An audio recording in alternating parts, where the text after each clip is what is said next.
Hello दोस्तों, आपका Jharotia classes भाई अजय सर में फिर से स्वागत है। और हम बात कर रहे थे कक्षा 8 प्रश्नावली फर्स्ट, जिसका नाम है परिमेय संख्या के बारे में। परिमेय संख्या में हमने सबसे पहले प्राकृत संख्या के बारे में पढ़ा, पूर्ण संख्या के बारे में पढ़ा, परिमेय संख्या के बारे में पढ़ा और अपरिमेय संख्या के बारे में पढ़ा कि ये क्या होते हैं। अब हम आगे चलते हैं और आपके नेक्स्ट टॉपिक के बारे में बात करते हैं, जिसमें परिमेय संख्याओं में योग आता है। योग का मतलब साधारण भाषा में जोड़ना होता है। योग का मतलब साधारण भाषा में जोड़ना होता है और व्यवकलन का साधारण भाषा में घटाना होता है। अब हम बात करते हैं कि आपके NCERT बुक में 8th क्लास में योग से संबंधित कुछ क्वेश्चंस आते हैं। उन क्वेश्चंस के बारे में हम बात करना चाहते हैं कि योग किस प्रकार किए जाते हैं। जैसे कि हम एग्जाम्पल की बात करते हैं कि 3/5 प्लस 2/3। अब इस दोनों भिन्न परिमेय संख्या हैं, दोनों परिमेय संख्याओं का योग कैसे करते हैं हम। सबसे पहले हम नीचे के दोनों सब अंकों को लेते हैं और उनका लासा निकालते हैं। लासा निकालते हैं 3 और 5 का लासा निकालते हैं हम। आपके लिए बताएं 3 और 5। 3 और 5 में देखिए आप, सबसे छोटी संख्या 3 है तो 3 का भाग देना है। 3 का 3 में देंगे 1, 5 में नहीं जाता है तो 5 का 5। अब हम इसमें 5 का भाग देते हैं 1 और 1। 3 गुणा 5 करते हैं तो 15 आता है। तो इन दोनों का लासा 15 हो गया। 15 में जब हम 5 का भाग देते हैं तो 3 बार जाता है। 5 तिया 15। 3 का गुणा हम ऊपर वाली संख्या से करते हैं। 3 तिया 9 प्लस का चिन्ह। अब 3 का भाग 15 में फिर दोबारा देते हैं तो 3 पंजे 15। 5 बार गया, 5 का ऊपर वाली संख्या से गुणा करते हैं तो 5 दूनी 10।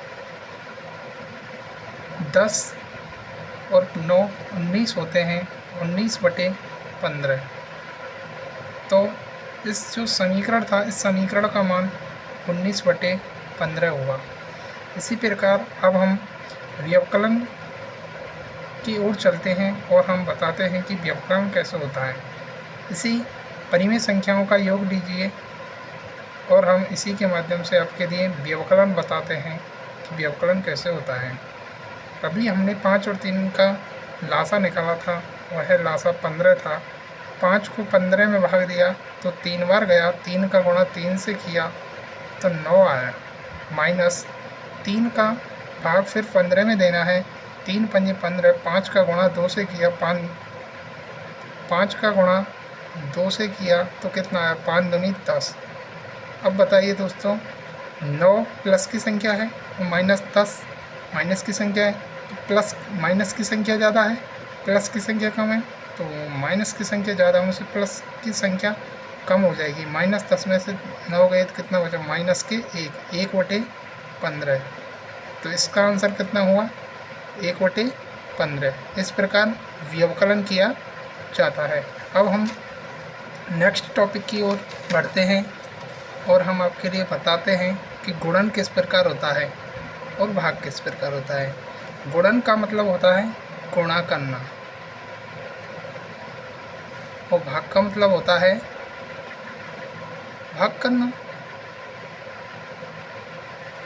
गुणन की ओर हम चलते हैं और आपके लिए समझाते हैं कि गुणा कैसे होता है। जैसे कि 2/3 गुणा 5/7, इसका गुणन कैसे होता है। अंश वाली संख्या को अंश वाली संख्या से गुणा करते हैं और हर वाली संख्या को हर वाली संख्या से गुणा करते हैं। अंश वाली संख्या का अंश वाली संख्या से गुणा करेंगे तो 5 दूनी 10 और हर वाली का हर वाली संख्या से गुणा करेंगे तो 7 तिया 21। इस प्रकार गुणन किया जाता है। नेक्स्ट टॉपिक की ओर बढ़ते हैं। भाग किस प्रकार किया जाता है। भाग को देखते हैं हम, जैसे कि 5/7 भाग 2/3। इस प्रकार अब हम भाग करते हैं। 5/7 को एज इट इज लिखो और जो ये भाग वाली संख्या है इसको गुणा में चेंज करो। तो अंश वाली संख्या हर में चली जाएगी और हर वाली संख्या अंश में चलेगी, मतलब संख्या को पलट देते हैं। संख्या को पलट दिया तो अंश वाली संख्या का अंश वाली संख्या से गुणा कर दो, 5 तिया 15, और हर वाली संख्या का हर वाली संख्या से गुणा कर दो, 7 दूनी 14। तो इस प्रकार इसका उत्तर हुआ 15/14। तो आपको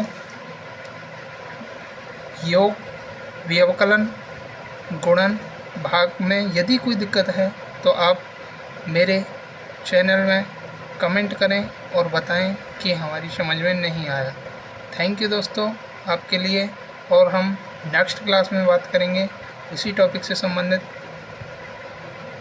good bye, best of luck दोस्तों। चैनल को सब्सक्राइब करें यदि समझ में आया हो तो, यदि समझ में नहीं आया है तो कमेंट करें और हमें बताएं कि हमारी समझ में यहाँ से नहीं आया है। थैंक यू दोस्तों।